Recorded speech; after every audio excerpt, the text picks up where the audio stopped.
Well, thanks for coming in, Christy. It's nice to see you again. No, thanks for having me. I appreciate it.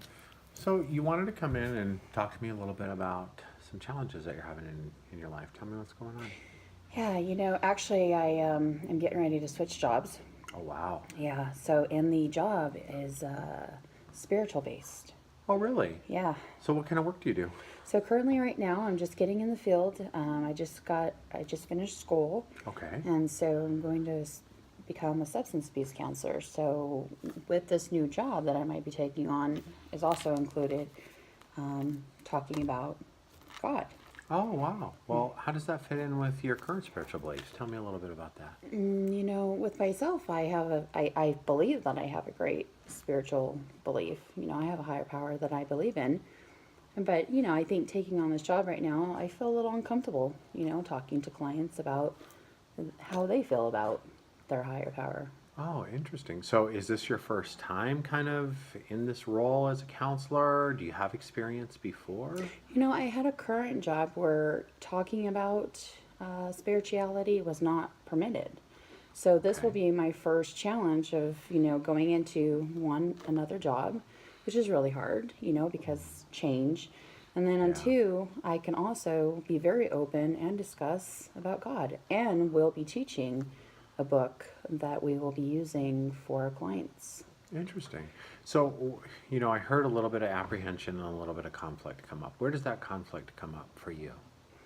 I think the conflict comes up is just, I when you feel uncomfortable, you have to kind of challenge yourself and you have to when you take on a job, you have to take on whatever their rules and regulations are, and Hmm. so it's a little different for me. I think that's where that comes from. So, is it difficult because it's new? Is it difficult because it's challenging some of your own beliefs? Tell me why it's difficult for you right now. I think too, I want the clients to be able to believe in whatever they feel and not think that I'm there to make them feel something. Okay. I think, sometimes people have an outlook of you must believe in God. Not Hmm. always. So I want them to just know, that it's okay where they are and whatever beliefs they are. So, how can you present that in a way to your clients where you still feel true to your own value system, but yet you're meeting the responsibilities of your new job description? Well, I don't think I'm going to come in there right away and force anything. I think I'm just going to really honestly just kind of get used to the job and take on any challenges and anything that I kind of need to do at the beginning and kind of just see how the client is for right now and go from there. Yeah. You mentioned change, and you kind of indicated that change makes you feel a little uncomfortable. Is it, tell me a little bit about that. I think anything that happens in our life that has to do with change can make us, feel uncomfortable. Are we making the right decision? Did I make the right decision to leave my last job to go to a new job and to take on something that I'm not really sure of myself? You know, Spirituality is quiet to me. It's personal, Hmm. and now I'm having to kind of express it. And so that can make me feel uncomfortable. And then, of course, the change on top of that. So it sounds like there's a lot of things changing all at once. hmm Have you been through a lot of change recently in your life? Well, I think too, I just graduated from school, Okay. so now I'm kind of, that's happening. So now what's left? What do I do? Hmm. So new jobs, trying to explore who I am, find out what I can and can't do, and Yeah. the growth. It's scary. So a lot of times you said you graduated from school. So a lot of times when those new milestones are upon us, things are going on at home as well. What's your home life look like currently? My home life is extremely busy. I have 6 kids. Oh I'm my married. gosh. So, finished school and now taking on a new career. Wow, it sounds like you have a lot of things to balance. How are you doing in all that? I think I'm doing pretty good. I think I'm able to, have a schedule in my life and a balance. That's a Hmm. very, very important to me. Of course, then that allows me to have, those challenges of change and everything else to kind of worry about. So is it something where you feel like you're in a certain place of balance and then any little thing that is different kind of throws you off for a Oh, little yeah. bit? I definitely don't like anything different. Ah, And that would probably be why I'm very structured, very balanced. And I live, my life is very structured Monday through Sunday. So you're right, anything that throws me off, throws me off balance. so what are some of the skills you use to navigate and have that sense of security? It sounds like you've been through a lot of change, and it sounds like that you've done a good job in establishing structure. So how can you apply those strengths and those skills to this new situation? Well, with myself, I know that I'll be okay. It's just going to take me a minute to get used to everything.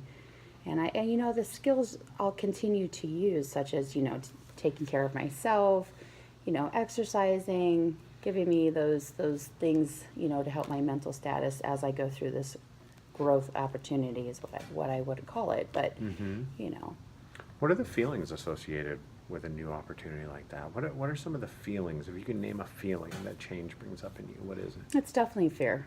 Wow, that's So, insightful. Tell me about that. Fear I think comes with change, Will I be good enough? Will I be able to do this? Somebody has put, they believe that I'm able to do this job. Can I do this job? So when you say those things, when you say, am I good enough? What was it? Am I good enough? Am I good enough? Are those thoughts that creep into your head? I think, it's sometimes normal when you take on something new in your life. It's, will I fail at this? Okay. So is that some of the self-talk that you experience? Yeah, I think, I can probably definitely go with that. I have a little bit of low self-esteem where sometimes I don't believe in myself and I don't know if I can do this. Okay. So when you start to experience that self-talk, some of that negative self-talk, it leaves you feeling in fear. So then how does that make you react? If we can connect the thought, the feeling, and an action, how do you act in that moment when you're feeling full of fear and your head's telling you that you're not enough? I think a lot of negative talking begins, and that's when I stop and I really don't believe in myself anymore. Okay. And it takes some time for myself. Once I get into the groove of things, then my self-esteem might build up again, where I start realizing that I'm okay and that I can get through this. Tell me about that change process. Tell me what happens from the negative self-talk and the fear to get you to that place where you feel like you're okay again. Take me through that.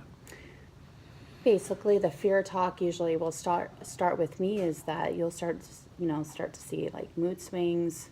My behavior starts to change. In what ways? Tell me about I start getting depressed, getting really down on myself. I might even take it out on others because I'm not understanding what's exactly going on with myself.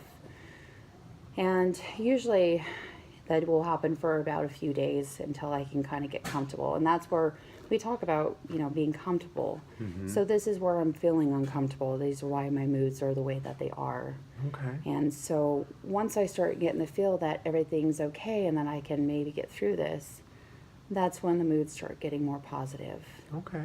Does something generally happen? Does it continue to progress until something snaps? Or what does that look like for you? Do you think start to develop self-awareness? Tell me about I that. think it starts getting better. I think I start gaining self-awareness that I know that I'm in fear, that I know that I am uncomfortable, and that, that I don't like change and I don't feel comfortable. I mean, these are big decisions that we make in our life, right? I go from one job to another job, and then, Yeah. I'm taking on a spiritual job, and then now I have to be, out there and kind of, help others. Yeah. If I can't look at myself, and see that sometimes I am uncomfortable and that I am afraid to grow, Absolutely. just like our clients that we help out there. Absolutely. So what are some of the replacement thoughts that you use? Once you said you start to feel a little bit better, you start to feel like maybe you can do this. What are some of the more positive self-messages that you tell yourself? I think, believe it or not, I think once I get, established where I'm at, staff kind of helps, and we kind of go through if we're going through the same thing. Since the new job is hiring new staff, and since we're all new, I think we've kind of taken on that where we, are looking at one another going, we can do this. Wow. So remind you that we're building this program from no program. So we're a little lost. We're feeling, of course, uncomfortable, but So connectedness with others is really I think important so, to you? yeah, definitely. And making sure that I, have a very supportive husband and my children and, Yeah, and that's doing important. stuff. Self-care is the most important to get back to being positive. Really. So what are some things that you do for self-care? I think for myself, it's, I love to travel. I love to exercise. I love to, be with my children and my family. That sounds really, really good. Well, thank you again for coming in, Christy. I appreciate you taking a few minutes to talk to me about some of that. Thank you so much for having me. I Have a appreciate great it. day. Bye.